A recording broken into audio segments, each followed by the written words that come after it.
గౌరవనీయులైన రాష్ట్రపతి వర్య drafting committee రూపొందించిన రాజ్యాంగ ప్రతిని పరిచయం చేస్తూ దీనిని పరిగణనలోనికి తీసుకోవలసిందిగా కోరుతున్నాను. అధ్యక్షవర్య, డాక్టర్ అంబేద్కర్ రాజ్యాంగ నిర్మాణంలో చేసిన కృషి, చూపిన చొరవ నాకు తెలుసు. డాక్టర్ అంబేద్కర్ ని ఈ విషయంలో ఎవరైనా సరే అభినందించక తప్పదు. ఇందుకు 7 సభ్యులను నియమించిన సంగతి మీ అందరికీ తెలిసిందే. అందులో ఒకరు రాజీనామా చేశారు, ఆ స్థానాన్ని భర్తీ చేయలేదు. ఒకరు ఎక్కడో అమెరికాలో ఉన్నారు, ఆయన స్థానాన్ని భర్తీ చేయలేదు. మరొకరు వారి రాష్ట్ర వ్యవహారాల్లో నిమగ్నమై ఉన్నారు. అలా సభ్యుల సంఖ్య తగ్గుతూ వచ్చింది. ఒకరిద్దరు వ్యక్తులు ఢిల్లీకి చాలా దూరంలో ఉన్నారు.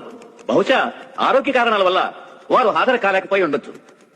అందువల్ల అటువంటి పరిస్థితుల్లో మన ఈ రాజ్యాంగ నిర్మాణ భారం అంతా డాక్టర్ అంబేద్కర్ మీదే పడింది. నిస్సంశయంగా మనం వారికి కృతజ్ఞులం. నాకు దక్కిన ఈ ఘనత నా ఒక్కడికి మాత్రమే చెందదు.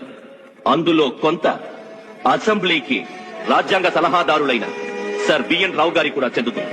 వారు రాజ్యాంగం చిత్తుప్రతిని తయారు చేసి డ్రాఫ్ట్ కమిటీ పరిశీలనకుంచారు.